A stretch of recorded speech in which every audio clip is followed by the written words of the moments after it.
প্রথমত হলো যে বেনজির সাহেব কোথায় আসেন সেটা এখনো সঠিকভাবে কেউ বলতে পারে নাই। উনি দেশ ত্যাগ করেছেন না দেশেই আসেন, এই খবরটা এখনো নিশ্চিত কেউ হয় নাই।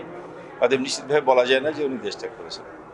দ্বিতীয়ত হচ্ছে যে রাষ্ট্রের যে কোনো ব্যক্তি, সে উচ্চ পর্যায়ে হোক আর নিম্ন পর্যায়ে হোক, সে যদি কোনো সরকারি কর্মকর্তা কর্মচারী বা কোনো ব্যক্তি যদি কোনো অনৈতিক কর্মকাণ্ডে জড়ায়, তো এটা হলো প্রথম কাজ হচ্ছে রাষ্ট্রের গোয়েন্দা সংস্থাগুলোর কাজ যে তাদের সম্বন্ধে সঠিক তথ্যগুলো সরকারের উচ্চ পর্যায়ে দেওয়া।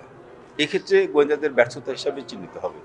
এখানে সরকারকে বা সরকার দলকে ঢালাওভাবে অভিযোগ করার কোনো সুযোগ নেই, কারণ ইতিমধ্যেই আমাদের সরকার প্রধান দুর্নীতির ব্যাপারে জিরো টলারেন্স বহু আগের থেকে বলেছেন, এবং যাদের বিরুদ্ধে দুর্নীতির অভিযোগ যখনই পাওয়া যাচ্ছে সরকার কঠোরভাবে তার বিরুদ্ধে ব্যবস্থা নিচ্ছে। সরকার কোনো দুর্নীতিবাজকে পৃষ্ঠপোষকতা করছে না।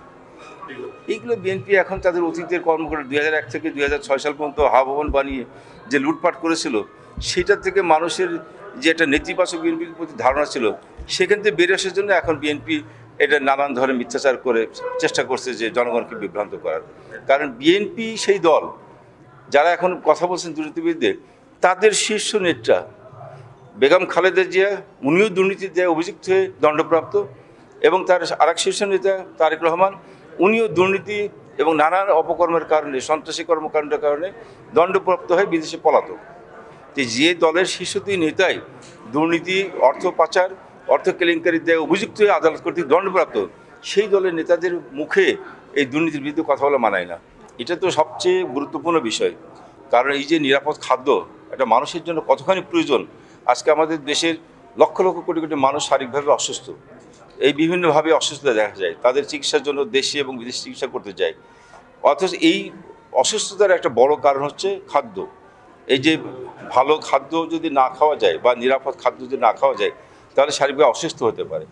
আমাদের সরকারের পক্ষ থেকে বিশেষ করে মাননীয় প্রধানমন্ত্রী শেখ হাসিনা, উনি উদ্যোগ নিয়েছেন যে আমাদের দেশের মানুষ যেন খাদ্যের মধ্যে ভেজাল না খেয়ে বা এই যে নানান রোগ মিশ্রিত বা পয়জন খেয়ে শারীরিকভাবে অসুস্থ না হন, এই জন্য নিরাপদ খাদ্যের জন্য জাতিকে সচেতন করা এবং তার জন্য প্রয়োজনীয় পদক্ষেপ নেওয়ার জন্য উদ্যোগ নিয়েছেন।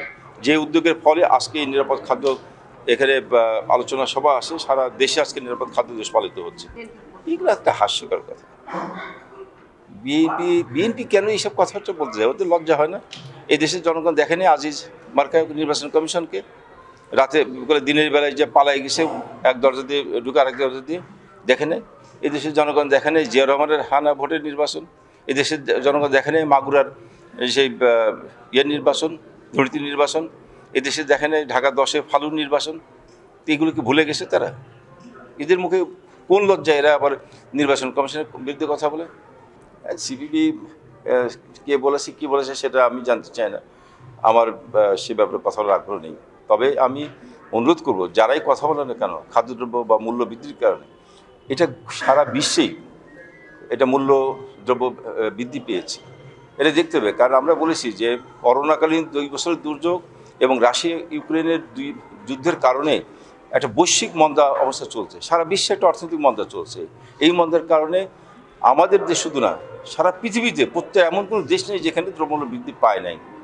এরা এখন ঘরে বসে ঘুমায় যদি স্বপ্ন দেখে যে আমরা কি বিশ্বের বাইরে একটা অংশ, যেখানে কোনো বিশ্বের কোনো তাপ এখানে লাগবে না, তাহলে তো বোকা স্বর্গে বাস করতেছে। সারা পৃথিবীতেই দ্রব্যমূল্য বৃদ্ধি পেয়েছে, বাংলাদেশেও সেখানে বৃদ্ধি পেয়েছে। দ্রব্যমূল্য বৃদ্ধি হলে মানুষ অবশ্যই কষ্ট পায়, এটা তো অবশ্যই আমরা বলি। আমরা কখনোই চাই না দ্রব্যমূল্য বৃদ্ধি হোক, সরকার পক্ষ থেকে আপ্রাণ চেষ্টা করা হচ্ছে, কিন্তু বৈশ্বিক অর্থনীতির কারণে এটা সম্ভব হয়নি। যতটুকু সম্ভব সরকার সেটা নিয়ন্ত্রণ করেছে।